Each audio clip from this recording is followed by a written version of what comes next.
Bonjour à toutes et tous.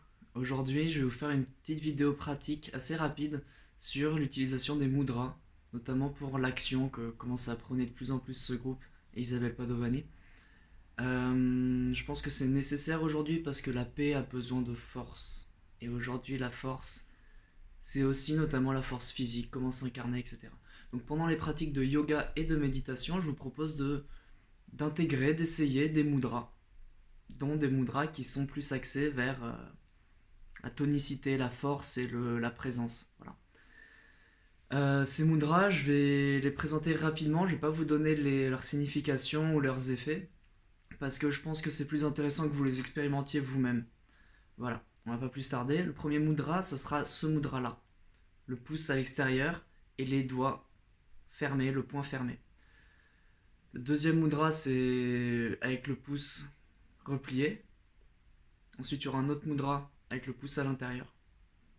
Je propose aussi ce mudra-là, avec les doigts, voilà, la pince pouce index plus le majeur qui rejoint, et le même avec les doigts qui sont fermés. Voilà, donc ça, ces mudras, vous les faites avec les deux mains en même temps. Vous pouvez les faire n'importe quand, n'importe comment, pendant la posture de l'arbre, pendant n'importe quelle posture en fait où vos mains ne sont pas en appui sur le sol.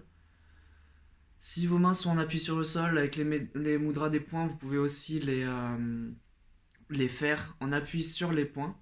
Et voilà. Vous allez voir les effets que ça va avoir pour vous. Je pense que ça va être assez radical. Moi, en tout cas, ça m'a énormément aidé.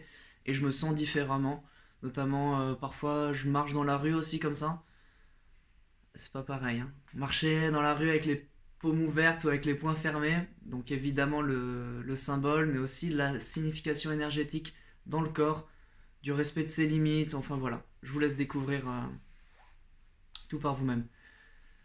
Je vais simplement vous donner, moi, mon intellectualisation en tant qu'humble étudiant en médecine de ces positions des mains et des doigts en fait. La main, dans le cerveau, elle est innervée par une zone qui est très grande en fait. C'est-à-dire qu'il y a une région dédiée à la main pour la sensation et pour la motricité qui est beaucoup plus grande que les autres. Et c'est pour ça qu'on a un tact qui est beaucoup plus. Et une préhension qui est beaucoup plus fine que les autres régions. Du coup, à mon avis, quand on stimule la main, ça va venir activer d'autres régions cérébrales qui sont en lien avec sa main. Et plus que si on stimule, je sais pas, le cœur, enfin les pectoraux, les épaules ou quoi. À mon avis, ça c'est vrai. J'ai pas de preuves hein, là-dessus, c'est vraiment mon interprétation personnelle de ça. Quelque chose d'autre qui va être plus direct à mon avis, c'est au niveau tension musculaire. C'est-à-dire qu'on n'a pas forcément l'habitude d'utiliser ces tensions musculaires-là dans notre vie d'aujourd'hui.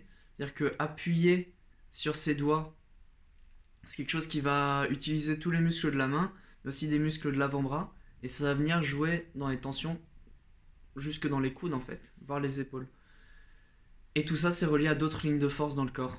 Et à mon avis, le fait de se stimuler comme ça va venir réexplorer des tensions qu'on a dans le corps en fait, ou des micro-tensions, et petit à petit bah, les réajuster, les redéfinir.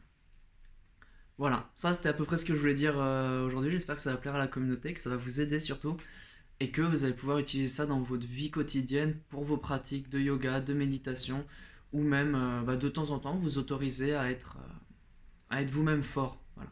Et c'est surtout ça qu'on va viser aujourd'hui. Merci beaucoup pour votre attention et à bientôt.